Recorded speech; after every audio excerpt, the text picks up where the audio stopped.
प्यारे बच्चों, question number 19। शैक्षिक यात्राएं छात्रों को कक्षा से बाहर निकालकर नए वातावरण में एक टीम के रूप में काम करने का अवसर देती हैं।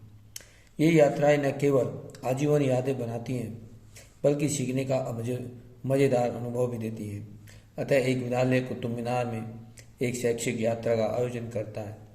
1.8 मीटर ऊंचाई का एक छात्र कुछ दूरी पर कुतुब मीनार के शीर्ष की ओर देखता है। उसकी ऊंचाई 72.5 मीटर है तथा इंडियन कोण 60 डिग्री है। इसी स्थान पर खड़े होकर फिर वह छात्र परिसर में लगे 7 मीटर ऊंचाई वाले लौह स्तंभ के शिखर को देखता है और पाता है कि उसकी आंखों का इंडियन कोण 30 डिग्री है। जैसा कि आकृति में दिखाया गया है कि यदि छात्र यहाँ पर है, इस पॉइंट पर है, उसकी ऊंचाई 1.8 मीटर है। अब वो यदि कुतुब मीनार को देखता है तो यह एंगल 60 डिग्री नज़र आ रहा है। ऐसे यदि स्तंभ को देखता है वो कोण 30 डिग्री आ रहा है। अब कुतुब मीनार की जो टोटल ऊंचाई है वो दे रखी है 72.5 मीटर और लौह स्तंभ की ऊंचाई जो है वो 7 मीटर है। अब यदि हम देखेंगे इस फिगर को समझें तो ये जो 1.8 मीटर हाइट ऑफ बॉय है, लड़के की ऊंचाई है, वो यहाँ भी वही होगी 1.8 मीटर। लेकिन इसके ऊपर से ऊंचाई जो कितनी होगी वो होगी 71.3। यहाँ से माइनस करेंगे तो 15 माइनस 8 7 और बोरो करेंगे तो यहाँ पर आ जाएगा 1 और ये हो जाएगा 70.7 सेंटीमीटर ये हाइट ऑफ होगी। यहाँ से हम लौह स्तंभ की ऊंचाई को देखेंगे आई लेवल से, बच्चे के आंख से ऊपर, तो ये आ जाएगा 5.2 मीटर।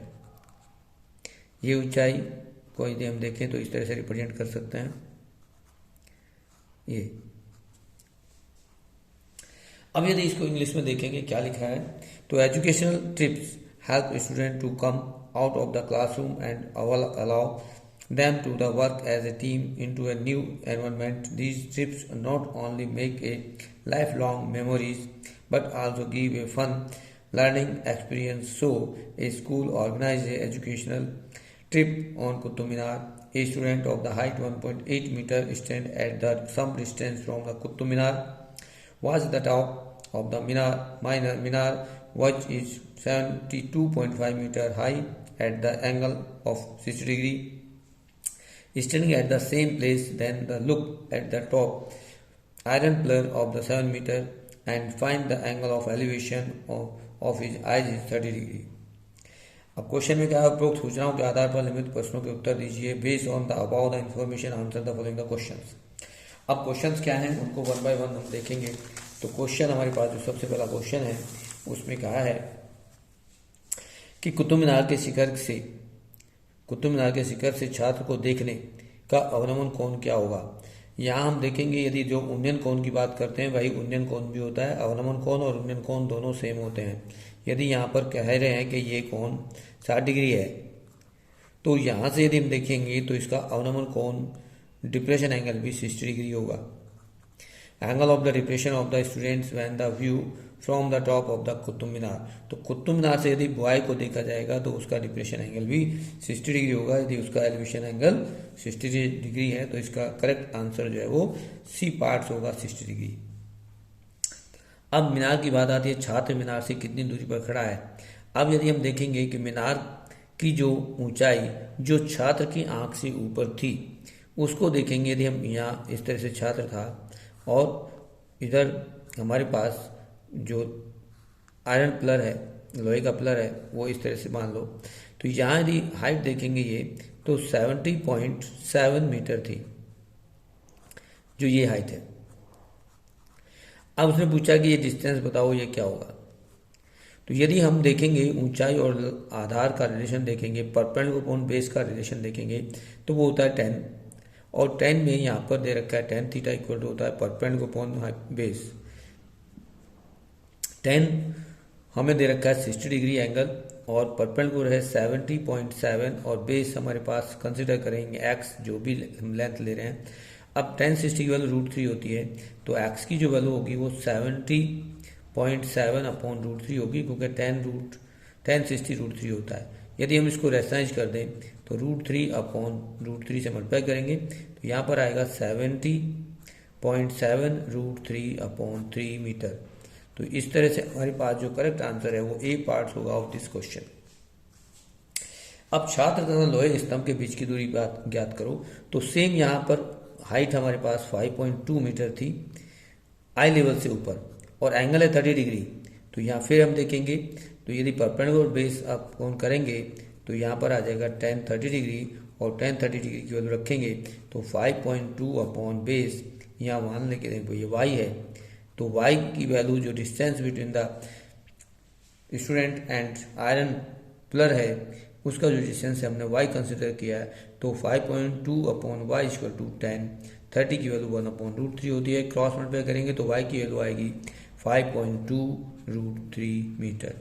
तो इस प्रकार से हमारा जो ऑप्शन है वो बी पार्ट है करेक्ट आंसर। अब क्वेश्चन नंबर 4 की बात कर रहे हैं। तो उसने कहा यदि किसी समय छात्र की ऊंचाई तथा उसकी परछाई के से अनुपात 1:3 है तो उस समय स्तंभ की परछाई का उसकी ऊंचाई के अनुपात क्या होगा। मतलब ये रेसिप्रोकल कर देंगे, व्युत्क्रम कर देंगे। यदि 1/√3 है तो इसका जो उल्टा होगा वो √3:1 होगा और यहाँ पर जो है सी पार्ट इसका करेक्ट आंसर होगा। इसका जो सही आंसर होगा वो √3:1 होगा, √3:1। अब नेक्स्ट क्वेश्चन पूछा गया और कहा है कि छात्र तथा लौह स्तंभ के बीच कितनी दूरी होनी चाहिए कि स्तंभ के शीर्ष को देखते हुए आंखों का उन्नयन कोण 45 डिग्री हो जाए। तो यहाँ पर देखेंगे यदि हमारे पास उसने कहा है कि ये एंगल क्या है, यदि इसकी हाइट जो भी गिवन है 5.2 मीटर है, उसकी शेडो भी परछाई भी, what should be the distance between the pillar and the students, show that angle of elevation of the I looking at the top of the pillar is 45 degree. Means ये distance find करना है यहाँ से हमें। यदि हम इसको Z consider करें तो ये फिर अगेन क्या होगा कि ये सेम हो जाए, हाइट डिस्टेंस क्या होना चाहिए, एंगल 45 हो जाए। तो एंगल tan 45 की वैल्यू जब देखेंगे तो tan 45 जो होता है वो हमारे पास 1 होता है और 1 यदि हम करेंगे perpendicular upon base equal to 1, तो परपेंडिकुलर इक्वल टू बेस होगा और परपेंडिकुलर 5.2 है तो उसका बेस भी 5.2 मीटर होगा। और इस क्वेश्चन का जो सॉल्यूशन है करेक्ट आंसर है वो डी पार्ट होगा जिसकी वैल्यू 5.2 मीटर है। इस तरह से आपके क्वेश्चन नंबर 19 के 5 पार्ट्स हो गए और आप इसको समझ के कर सकते हैं।